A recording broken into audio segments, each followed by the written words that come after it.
Oh, ta-da! Hey everybody, thank you for joining me in this demonstration of the flat coloring techniques I covered in my previous tutorial video.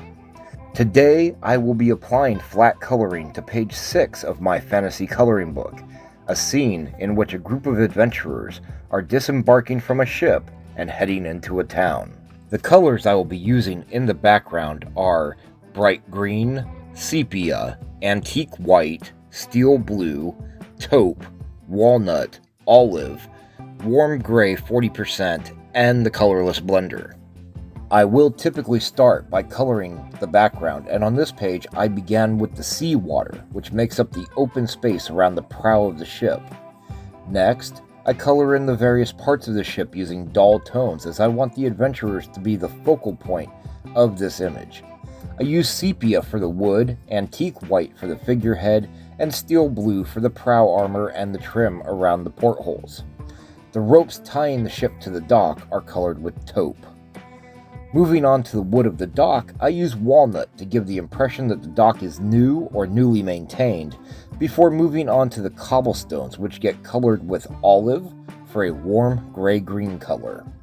I use warm gray 40% for the mortar between the pavestones, which gives a slightly red-gray concrete feel. I chose this combination of colors to create a neutral, calming environment, but you can choose whatever colors you want to tell your own story.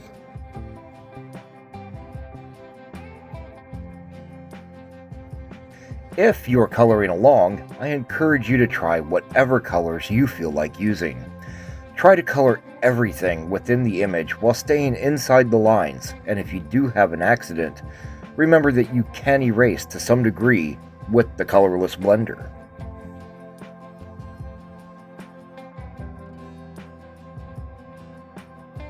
Flat coloring is the easiest type of coloring we can apply to an image.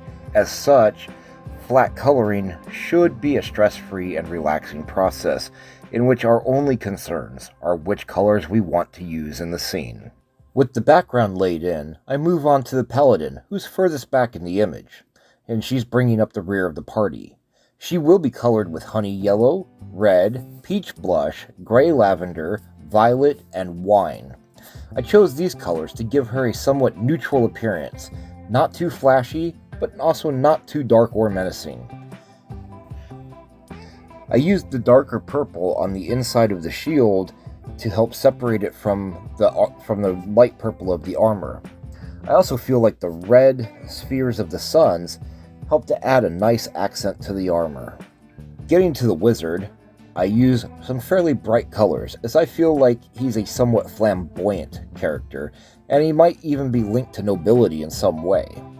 His rich blue robes have yellow or gold interior lining, he has a red undercloak, and gleaming green stone trim to offset his sickly pallor and lanky frame, along with his white hair.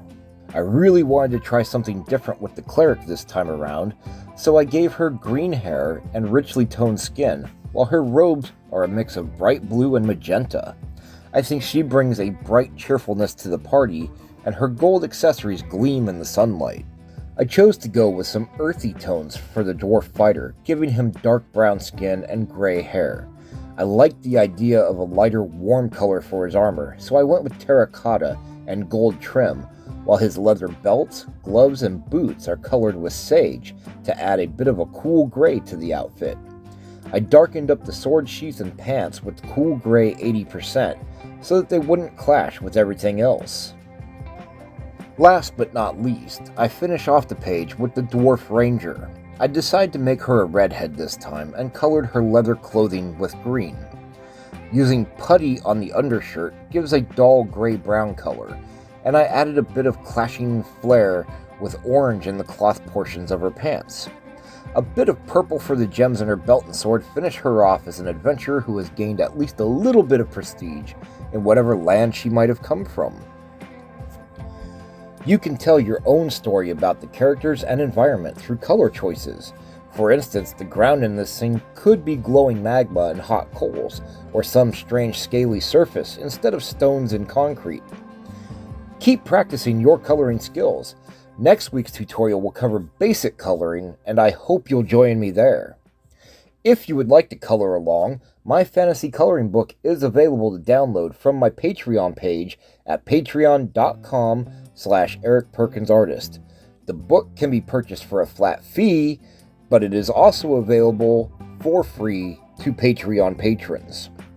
The financial support of my patrons allows me to acquire more and better materials for creating art and art-related content like these coloring tutorials. Patrons also get exclusive image downloads and regular updates on my current works in progress. If you liked this video, please give it a thumbs up, subscribe to the channel, and share. All of those things really help the channel to grow. And by the way, if you enjoyed this coloring tutorial, let me know in the comments below. Thanks, and I hope to see you next week.